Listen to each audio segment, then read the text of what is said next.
Hey, what's up, friend? You are you interested in lack of skill? Yeah. Or maybe some suck. I'm just a new guy for the love of game. We gon' go, I know it's bad. Times have changed, but not my mad. Don't you know that games are my thing? Yeah, I know it's getting real late. Come on, look at me. I even do storytelling. Also podcasts on great game subjects. Okay, yeah, I'm not a Markiplier or a PewDiePie. But hey, that's what makes me so unique, right? Right? Right? You hear that, everybody? You hear that?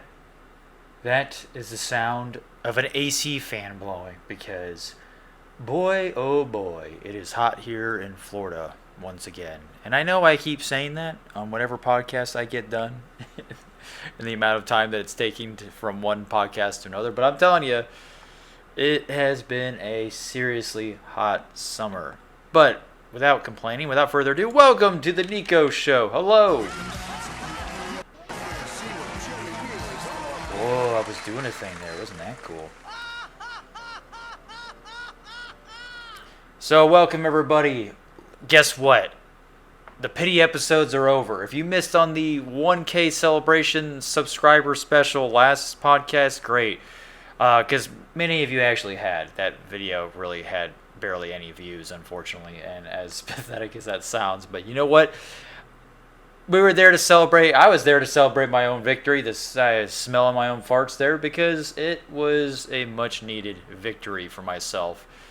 And a little bit psychologically. I know that sounds kind of funny because it's just a YouTube channel, but I'm serious. Like, YouTube was making it very, very difficult for me for no apparent reason, unless I was just, hey, to face the music, not that interesting of a person. But that can't be true. I'm interesting, right? I'm not too shabby. I'm not. Okay, I'll stop. Anyway, I hope you guys are doing well. This is, been a little bit since our last podcast. And you know what? I told myself I wasn't going to say anything in regards to being absent on making podcasts. Of course, I've been making YouTube videos. Not to have any excuses, but, the motivation has been pretty lacking with the Niko podcast, because I haven't had my co-star Carolyn on the show for a while. She always made me super excited to get the show going, and she's just such an amazing person, amazing woman, that it's just, boom, the energy of two people on the show just makes a whole difference. As a co-host, special guest, and, maybe that's why I do the streams too, just to have a more interactive audience and stuff. But yeah, I'd like to let you know that this is pre-recorded. But we got some exciting news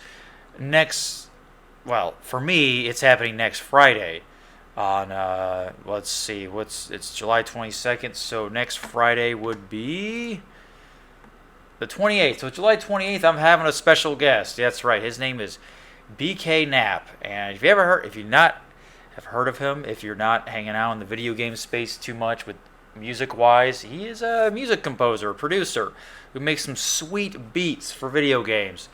So I can't wait to get him on the show. I really like this guy's style and how he makes his music sound for video game covers and remixes and all that.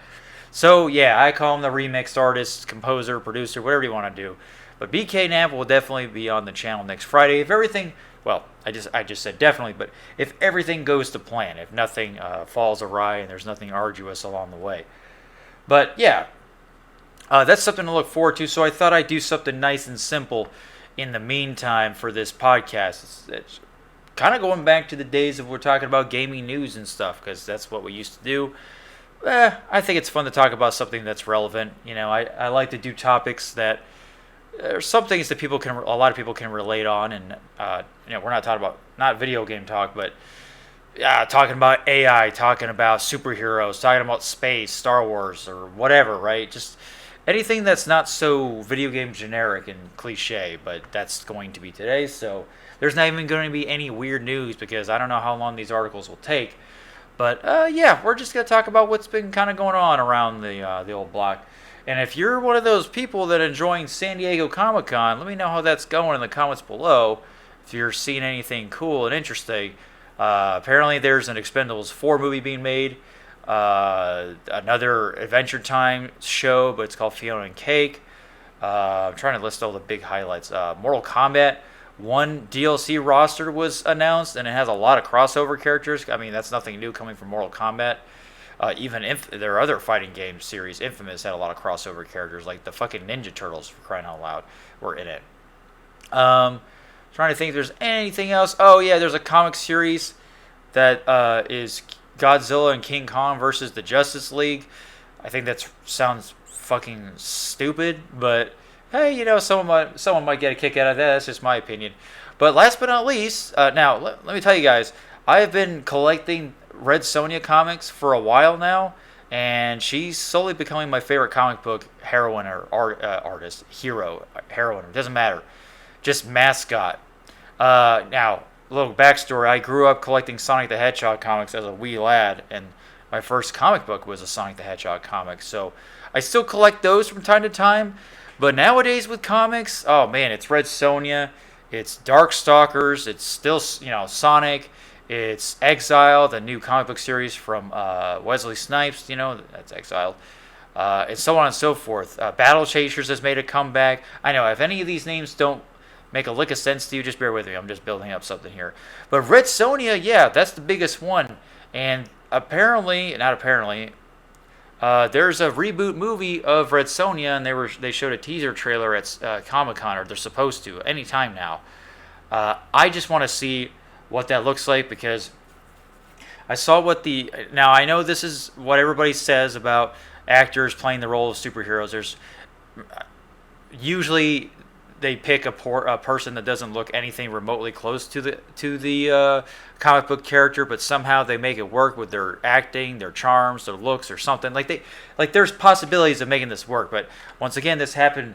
This is like Ben Affleck's Batman situation. I saw the actress that was supposed to play Red Sonja, and I hate to say it, but Red Sonja's got some big chainmail breastplate and big tatas underneath, and this actress does not have big tatas. I know that sounds very, very petty and mean to say, but I'm serious. You know, at least get close to the role. Have a bigger bust size. Come on now. It's supposed to be like that when it comes to Conan. You know, big macho people, big built people, and it's just everything's kind of savage. If that's not what it's about, then I have failed as a Red Sonja comic book collector. I have just started. So, but anyway, I don't know. The look of the character, not just her features, her bodily features themselves, but I don't know. Her face, I have to see what it looks like, of course, in the teaser trailer. Hopefully, she looks fierce enough and has this can-do personality of, you know, fucking shit up and doing things her way and stuff, without seeming like she's got just this forced narrative, and nobody likes that, and social political standards, nobody likes that either. It's just a comic book character. Just fucking make it cool. Anyway, that's pretty much what's happening in San Diego Comic-Con. Then there's tons of stuff to be excited about. So if you're there, I'd like to hear all about it. Thank you very much. Now, before we get into today's video game news-esque episode, if you like what you see today on the podcast, feel free to subscribe to the NikoTheLegend channel. I appreciate it. And then if you miss the good old days of classic Let's Play format of video game playing, Gangrum's style, if you don't know what Gangrum's is, do yourself a favor and play Gangrum's Goof Troop, and you'll understand exactly what I'm talking about. That same style of gameplay, I brought it back with Let's Play. I've been doing it since the end of 2021, and we haven't stopped since. We are going strong with it, and it's been a lot of fun having all these different special guests, friends of mine, come together, and we all play the games that you might or might not love, and we always do terrible jokes on it. Anyway, check that out. That is Let's Pop. Links will be down below. And anything NikoTheLegend related, the links also will be down below. YouTube, Facebook, Twitter, blah, blah, blah. You get the idea. And my Discord server. I'll be wearing pants this time. Oh, ho, ho, pants indeed. Now, are you ready to get on with the show? Yes, get on with it. You want to see what Joey Wheel is all about? Titus is the first one that claps first. He's the one that claps first, and he's the one that claps finishes last. That's how his laugh reminds me of. There's always that one person that starts clapping first, and then the one that just keeps drawing it out. That's usually the same person, I think, right? Anyway, folks, thank you. Oh, wow, look at that ugly mug right there. I'm hideous.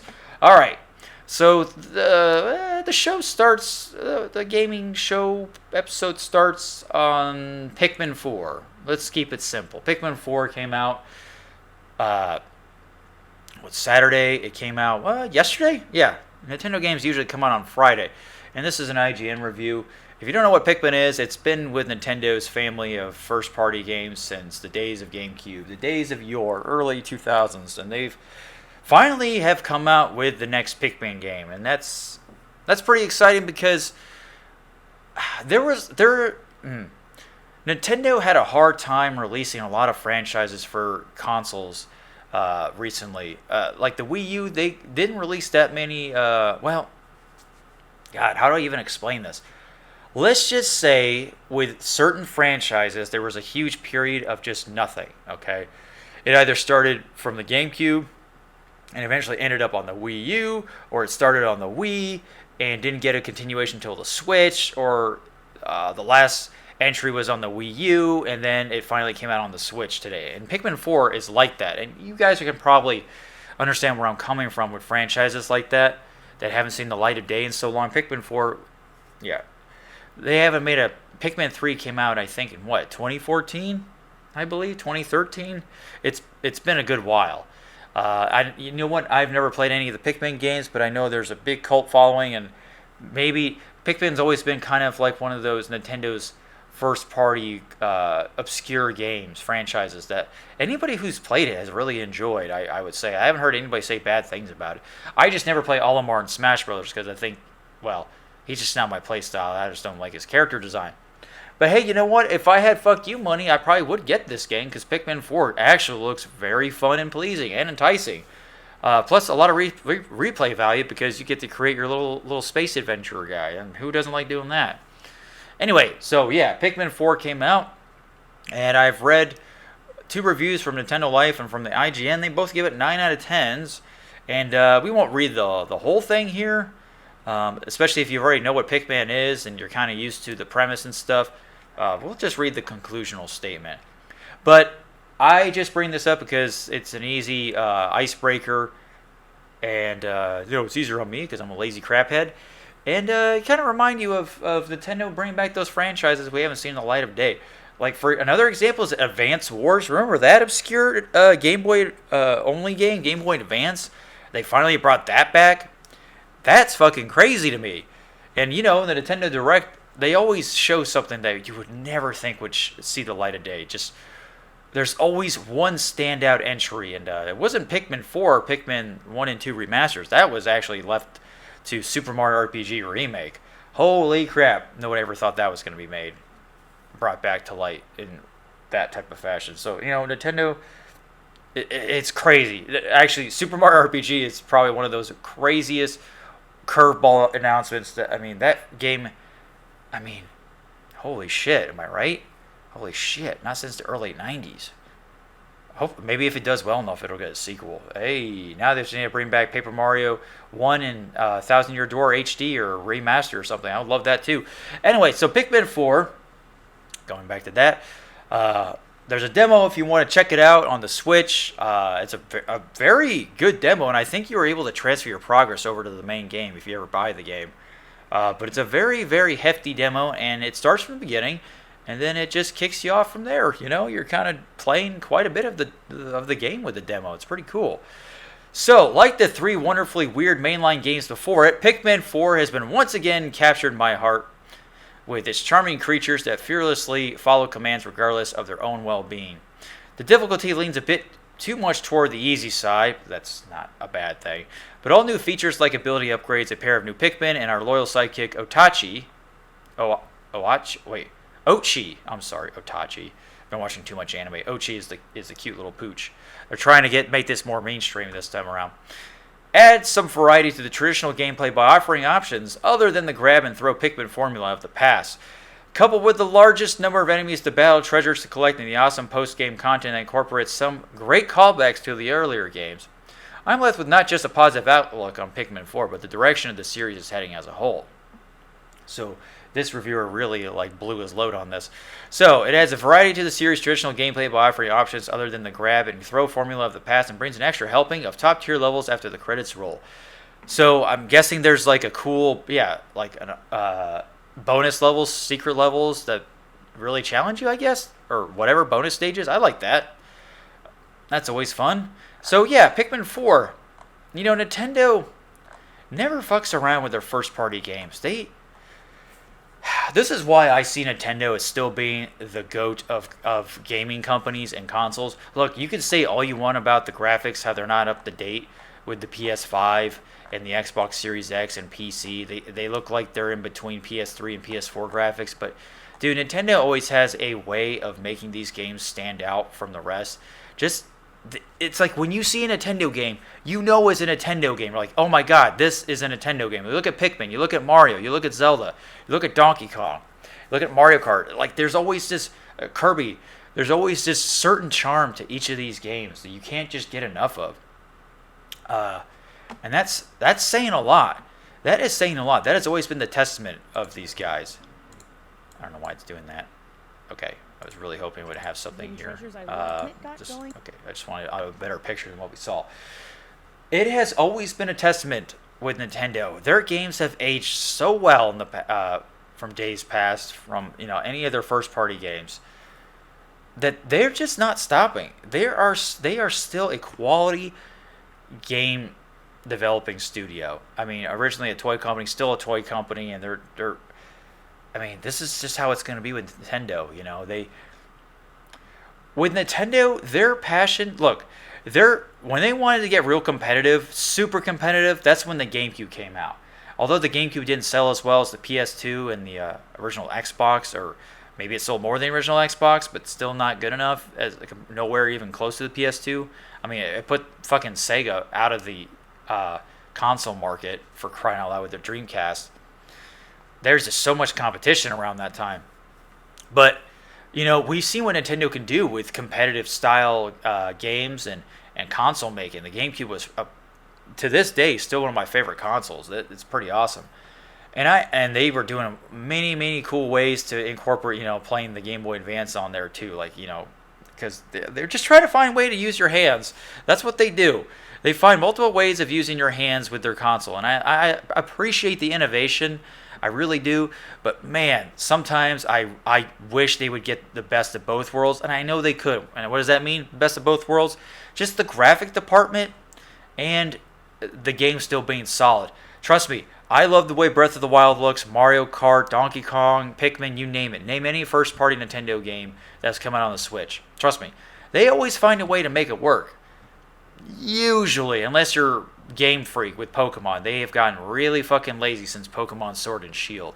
That was the last aesthetically pleasing Pokemon game. Now they just add no sense of style to the mix. I think they should just go back to making 2D games if that's the case, because I can appreciate that. I mean, look at Detective Pikachu with the art style they're going with, and then go back and watch, look at Super Mario Wonder or Breath of the Wild 2 or something. Pikmin 4, for crying out loud. And look at the comparison when it comes to laziness and just having so much fuck you money that you're just too big to fail and care about making something look aesthetically pleasing. Although the games are still fun as fuck to play, But anyway, we're getting a little off topic. My point is that Nintendo still nails it every time. Pikmin 4 is just another prime example that they still got it.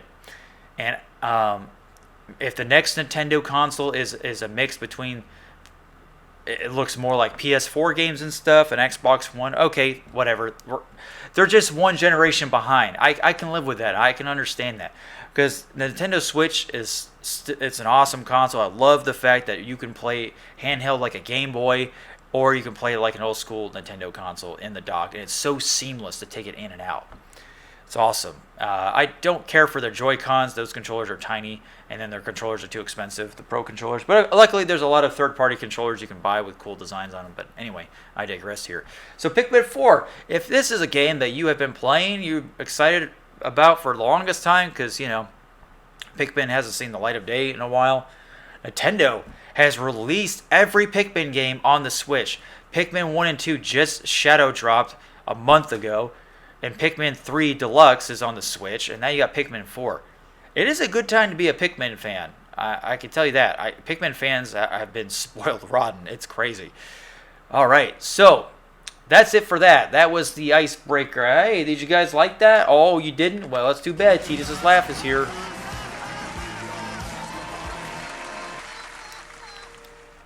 Guess what else is here? The AC fan.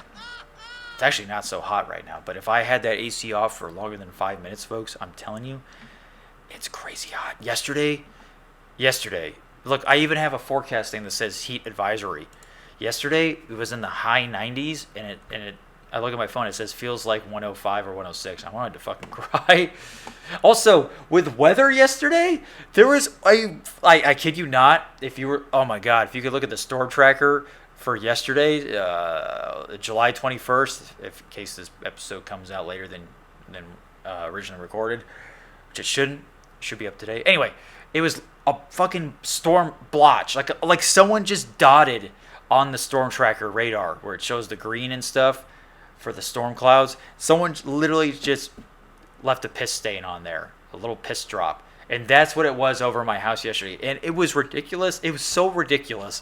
You know why it was ridiculous? Because it didn't rain, it thundered a lot, and then my power went out for about a few seconds.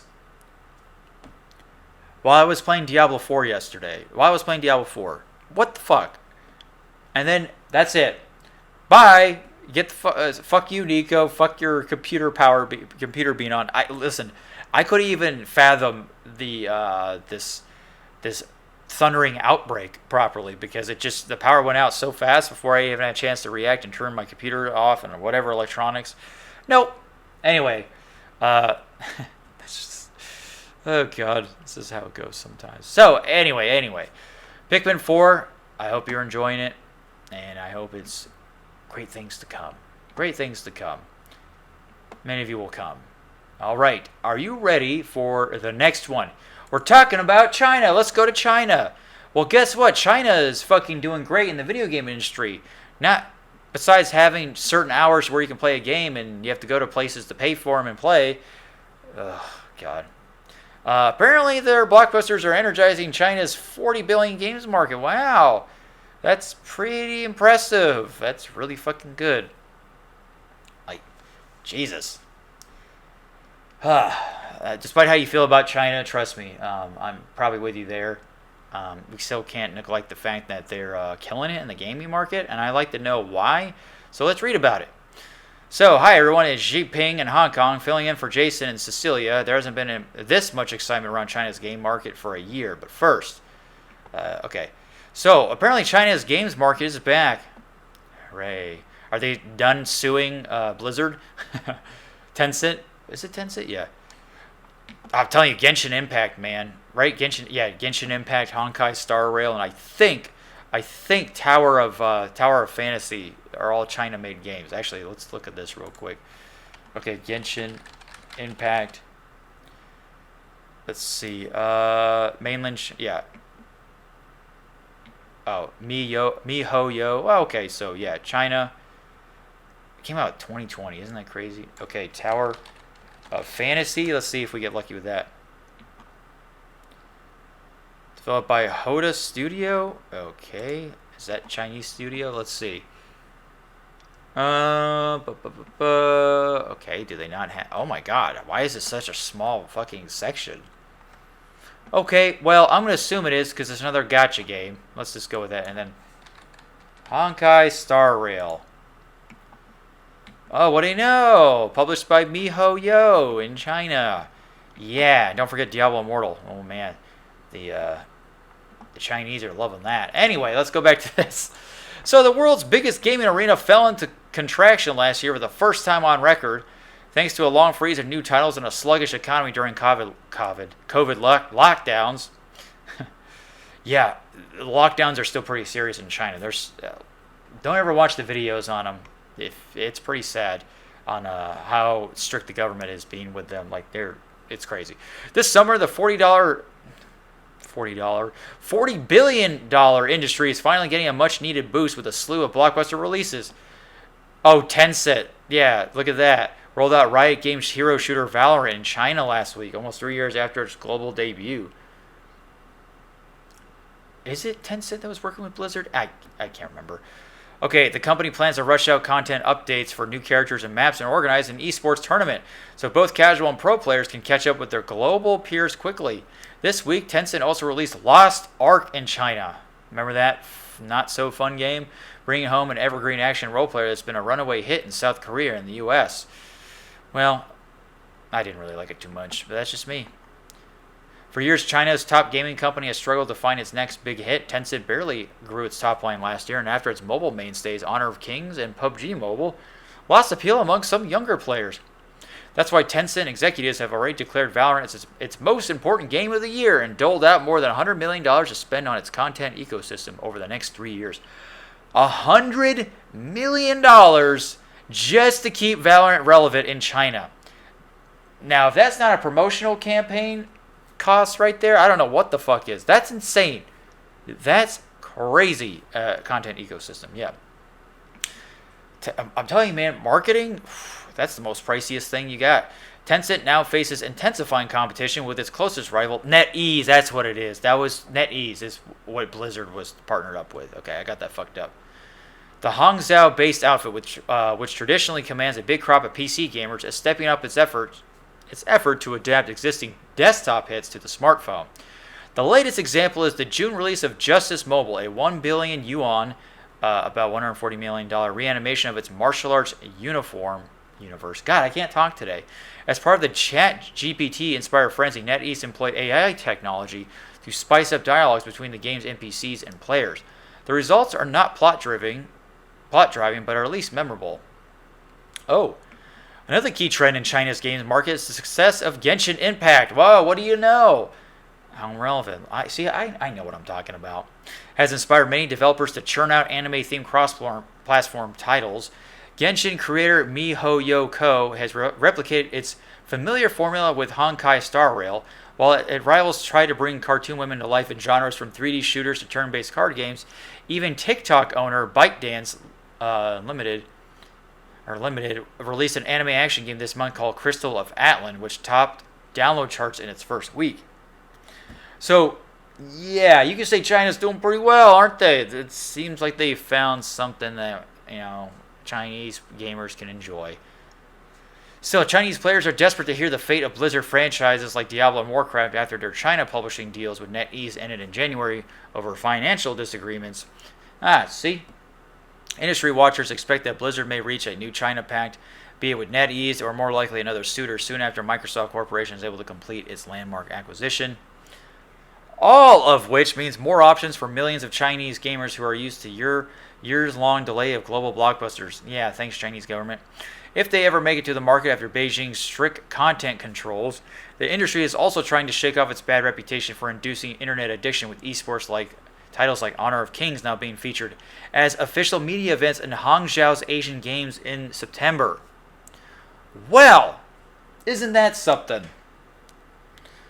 I mean, granted, there's a bazillion other games they can play in the meantime, but I mean, it's just like with America when it comes to games coming out in Japan, they're always one year ahead of us. They gotta localize the damn games too. But you know what? You wouldn't really think China would be such a top tier player in the gaming industry, but now I think it's now more relevant than ever. Most of the times you hear kind of depressing stuff about China in the news today, and then like with COVID lockdowns and all that crazy shit, and definitely there are content restrictions with gaming or content restrictions in general. Many big corporations just bending the knee to China because, man, they really like that investor money and they want that ka-ching, and a lot of merchandise and enterprising has been, shackled because of this, adhering to China's strict content that they allow or don't allow. Especially with video games, something about video games really grinds people's gears. I mean, Germany has banned plenty of games before, Australia, China. It's pretty crazy, man. It is pretty crazy. Gaming companies go so far as cutting ties with, countries like Russia. I mean, I understand they're fucking up Ukraine or Ukraine's fucking up Russia or whatever. They're at each other's throats right now, but I don't understand why the gaming companies have to suffer though. That's not right. I mean, they have to sit through this bullshit and suffer through it. So unless they're somehow a part of making the world a not so better place when it comes to a war on on another person's or another land or a country, then okay, I can understand. But damn, people just want to play video games and just want to enjoy entertainment while this heinous acts of war crimes are going on. You know what I'm saying? Anyway, not to get too political, but coming back to China, yeah, I mean, I can only imagine how things are going over there when it comes to the gaming space. But it seems it's been picking up a little bit here and there. I think it's great that you have companies like Tencent and NetEase, even though they're gacha games and they really want your money out of your wallet. At least the games themselves are pretty fun. So that's something like Genshin Impact and Honkai Star Rail. I mean, those games are popular as fuck. And then you got NetEase with Diablo Immortal and all that crap, and PUBG Mobile and all, so on and so forth.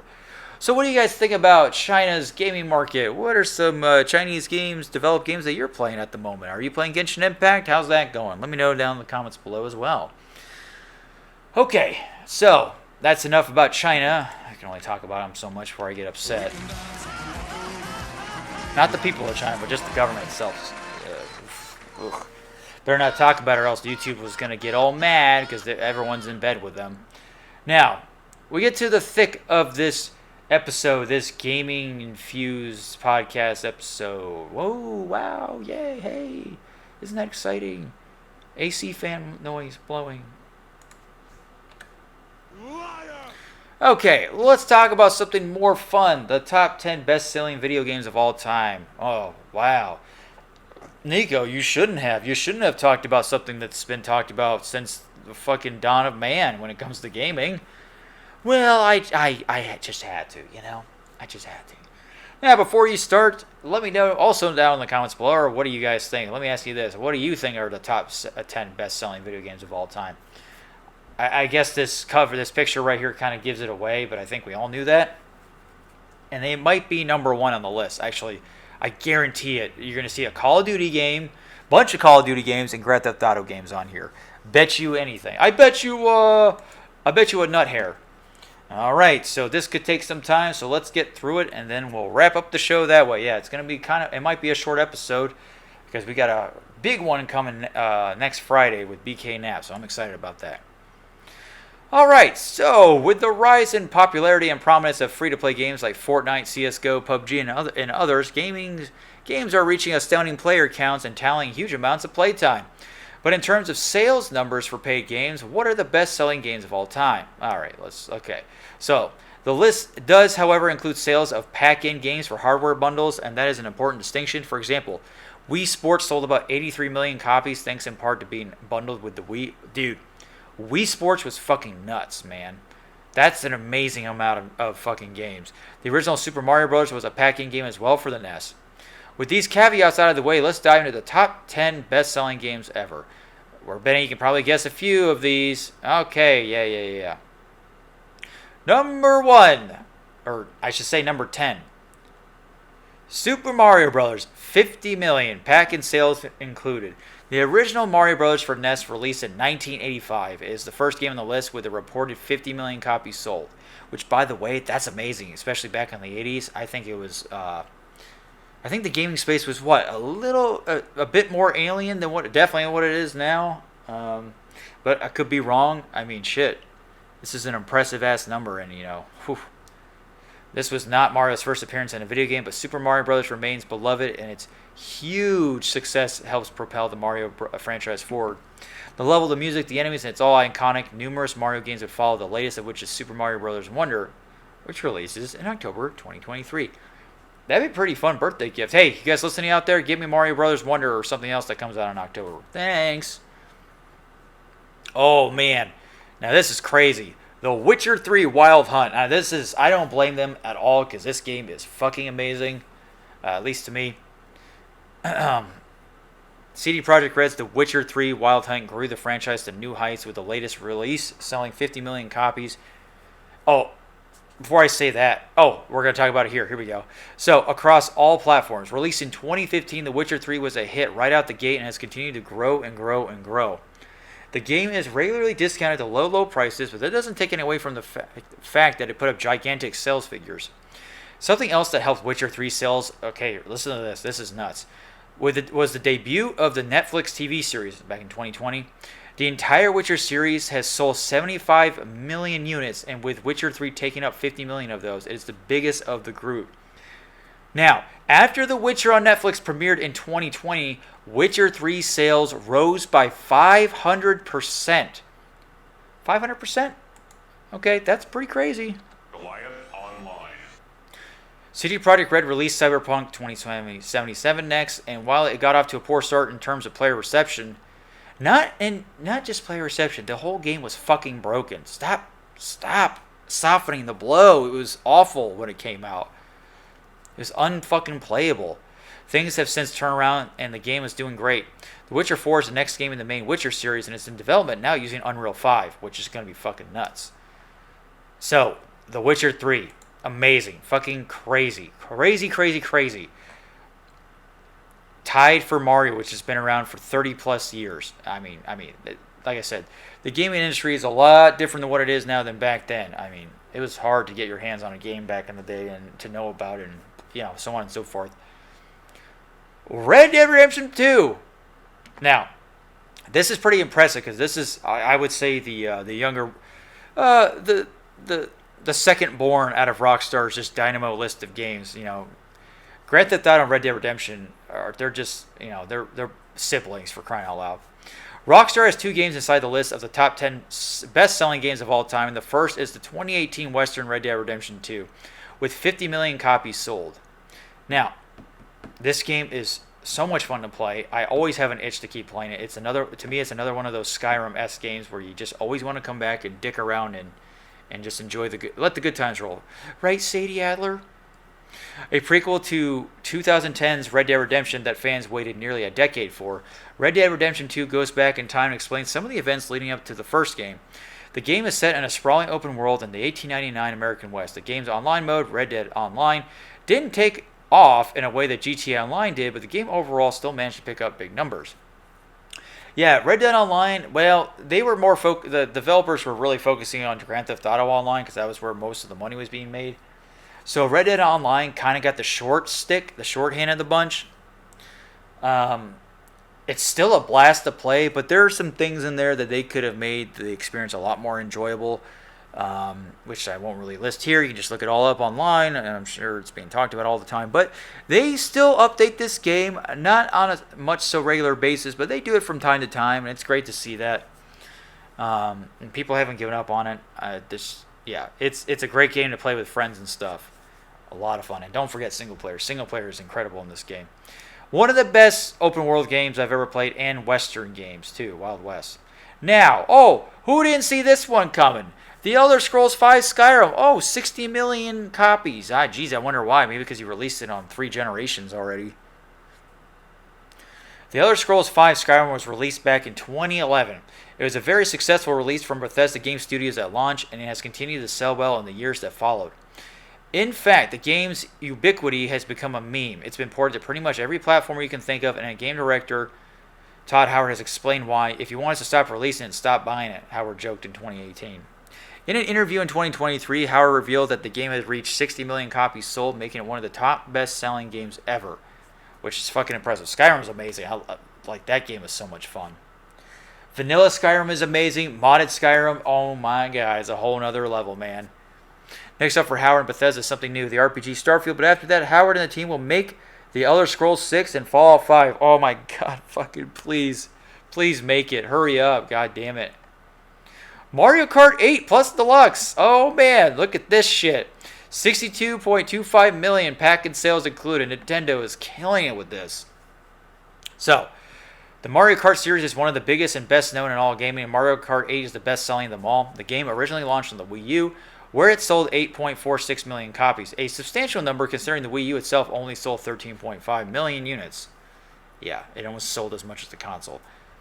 But the game really got a jolt in sales when it came to the Switch via Mario Kart 8 Deluxe. On Switch, the game has sold an astounding 43.79 million copies, to bring it total to 62.25 million. Mario Kart 8 Deluxe is featured in Nintendo's annual Black Friday bundle, so of course its sales figures are boosted. By being a pack-in title, Nintendo has expanded upon Mario Kart 8 Deluxe, and this is fucking crazy. They brought new life to this. Not with just the deluxe editions from the Switch version, but this is crazy, and it's awesome. Dozens of DLC tracks that players can buy via the Booster Pass. Unsurprisingly, it has been reported that Mario Kart 9 is now in the works. But dude, I wouldn't even care. Mario Kart 8 Deluxe is pretty much Mario Kart Ultimate to me. They keep adding new tracks, they keep adding new characters, and it's incredible how many courses are in this game.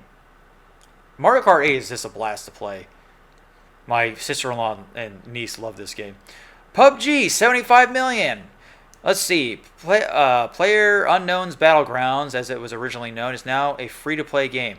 But before the change in business model, the game tallied an impressive 75 million copies sold across PC and console. The game, which is based on an Arma mod, was released in 2017 and remains one of the leading Battle Royale games on the market. It's now also available with a dedicated version for mobile devices. At one point, there were plans to create a PUBG-connected universe that would expand far and wide into the horror space with the game The Callisto Protocol, but those plans were scaled back. Yeah, how fucking weird.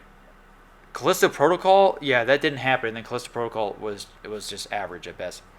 Oh, what do you know? Wii Sports, 82.9 million. The original Wii Sports was a pack-in game for the Nintendo Wii. Dude, everybody was playing this fucking game when it came out. The Wii Sports, Nintendo absolutely dominated the console space with the Wii, because they went more family-centric this time around. But you know what? You can't, as bummed out as I was, because I would rather play a more competitive console like the GameCube and actually have controllers that worked compared to the Wiimotes. Those fucking, ugh. I understand, Nintendo's a toy company first, but goddamn, dude. Nintendo, the Wii Sports, everybody I knew, every house I went to, they all had the Wii Sports. Surely its packed-in status helped sell more than it might otherwise have. How many copies did it sell? 82.9 million by Nintendo's latest count. The game was many people's first introduction to the Wii's innovative motion controls. It really did feel incredible to swing the Wii remote and see that swing translated on screen for a tennis shot, which it worked very well. Wii bowling and Wii tennis was a big fucking deal. Or whipping a bowling ball down the alley. So, a sequel, Wii Sports Resort, was released in 2009 with more games like Frisbee and basketball. A successor followed for the Nintendo Switch in the form of the very creatively named Nintendo Switch Sports. And trust me, that might see some big numbers eventually. Don't worry. Nintendo, man. Honestly, they should have did... Okay, so if Wii Sports was so monumental for your console, and the Switch was supposed to kind of pay homage to the handheld, or to like the Wiimote thing that the Wii did, why didn't you make the Wii Sports game for the Switch when that console released? Why didn't you, like they did the 1-2 Switch game, and that game was nowhere as good as and well received as Wii Sports was for the Wii. They should have just done this exact same thing, just replicate success, because people would have bought that 2 generations later. Okay, you got the Wii to the Wii U to the Switch. Parents would have bought it for their kids. Kids would have bought it for their kids. Like, everybody would have been down to play that if it was bundled with the Switch. That would have been insane. Insane. And then you have Breath of the Wild and Super Mario Odyssey. I mean, come on. Okay, we're getting to the big 3 now. GTA 5, 180 million copies. Holy fuck, dude. Everybody in their left nut from every family member they know was playing this fucking game or had this. It was only a matter of time before GTA 5 showed up on the list. Rockstar's celebrated open-world action game was released all the way back in 2013, but it's been selling millions of copies every few months, bringing it to a total of 180 million plus. Now, it also helps that streamers are streaming the fuck out of this game still, with all like, and streamers are helping this, and they released a PS5, Xbox Series X like next gen update for this, which I wish they would do for Red Dead Redemption 2. The game originally launched on 360 and PS3 before coming to Xbox One, PS4, and PC, and then later with updated graphics and features to PS5 and Xbox Series X and S. Beyond sales alone, the game brings in money from its uber popular GTA Online multiplayer mode. And 180 million doesn't even count all the people who might have played GTA 5 when it was available on Xbox Game Pass. Oh my god. In terms of dollars, it is the most successful entertainment product of all time. Unsurprisingly, Rockstar is now developing a new GTA game. Some people believe it could launch in 2024, but Rockstar has not made any official announcements yet. Oh, God, it was a mouthful. Enunciate. Enunciate. Now, Grand Theft Auto 5. So, we know GTA 6 is in development, and then there's a Red Dead Redemption remastered that has been swirling the internet. Rumor like crazy, and it's supposed to be coming out either in the next a month from now, 2 months, or at least 3 months. August, September, or October. And I cannot wait for that game. That would be so cool if they do it right. Anyway, yeah, GTA. Okay, so the last two. I'm going to guess it's a Call of Duty game and maybe another Call of Duty game. Oh, boy. Oh, Minecraft. Oh, duh, I just saw this, but look at this. Minecraft, 238 million copies. Yeah, people love Minecraft. Of course Minecraft is on this list. It's the number 2 best-selling game of all time. As of 2021, the game has sold 238 million copies, according to franchise owner Microsoft. According to the company, a copy of the game has been sold in just about every country and territory in the world. Crazy. That includes Antarctica and Vatican City. The game was created by Marcus Notch Person, who would go on to sell the game in a stake in developer Mojang to Microsoft in 2014 for $2.5 billion. He pretty much sold his child to fucking slavery. God, why do these people do this, man? It's your baby. God. I mean, I couldn't do the thing that George Lucas did with Star Wars. I just couldn't do it. Microsoft and Disney both suck, in my opinion. Microsoft has never released a Minecraft 2, but has expanded the series in the form of other games like Minecraft Dungeons and Legends. A film starring Jason Momoa is now in the works. Ugh, that's not a good way to end that. Okay, ladies and gentlemen, are you ready for number 1 before we wrap up the show? It could be Call of Duty. It really could be Call of Duty or Fortnite, although that's a free-to-play game. Never mind. Oh my god, what could it fucking be? Call of Duty. Tetris? Oh, that's amazing. Wow, Tetris. Props for Tetris, am I right? Big props for Tetris. According to the official Tetris website, the iconic puzzle game has exceeded 520 million in sales over its lifetime, with billions of sessions played online every year. Damn, that's crazy. Tetris. The 520 million surely includes combined sales of the many different versions of the year released over the years. The game is a cultural phenomenon, as pretty much anyone of a certain age would know what you're talking about when you mention Tetris. It's also